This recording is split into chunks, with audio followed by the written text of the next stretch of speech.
तुम्ही अनेकांना एक पाय दुसऱ्या पायावर क्रॉस करून बसताना पाहिले असेल. ही सवय महिलांमध्ये आणि पुरुषांमध्येही सामान्य आहे.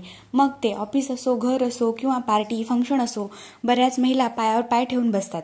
बहुतेकांना ही एक सवय वाटते, पण या छोट्या हावभावातून व्यक्तीचे व्यक्तिमत्व, मूड आणि समोरच्या व्यक्तीबद्दलची आवड याबद्दल बरेच काही कळते.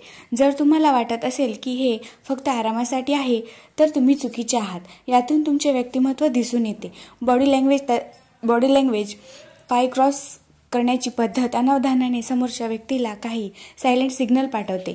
आत्मविश्वासापासून फ्लर्टिंगपर्यंत ही सवय तुमच्याबद्दल बरेच काही सांगते, ज्याबद्दल तुम्हाला कदाचित माहिती नसेल. जेव्हा तुम्ही पाय क्रॉस करून बसता तेव्हा तुमच्या आत्मविश्वासाची झलक दिसते.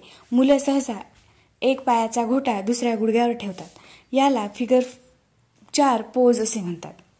अशा प्रकारे मोकळेपणाने बसणे त्यांच्या आत्मविश्वास आणि कूल वृत्ती दर्शवते.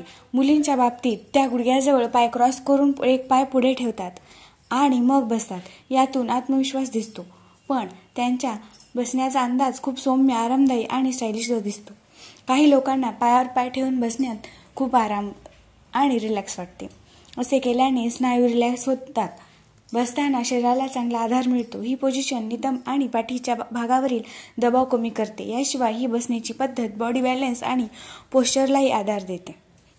या बसण्याच्या पद्धतीमुळे रॉयल लुक आणि क्लासिक स्टाईल मिळते. तुम्ही पाहिले असेल की बॉलिवूड असो किंवा हॉलिवूड, बहुतेक सेलिब्रिटी बोलताना पाय क्रॉस करून बसतात. काही लोक गुडघ्याजवळ नाही तर घोट्यांजवळ पाय क्रॉस करून बसतात. पब्लिक इव्हेंट्स आणि फॉर्मल मीटिंग्समध्ये ही पोज खूप सभ्य, स्वच्छ आणि क्लासिक दिसते. पाय क्रॉस करून बसण्यातून हेही कळते की समोरची व्यक्ती खूप सुरक्षित आणि आरामदायी वातावरणात आहे. जर तुम्हाला समोर कोणी पायावर पाय ठेवून बसले दिसले तर याचा अर्थ ते तुमच्यावर विश्वास ठेवतात.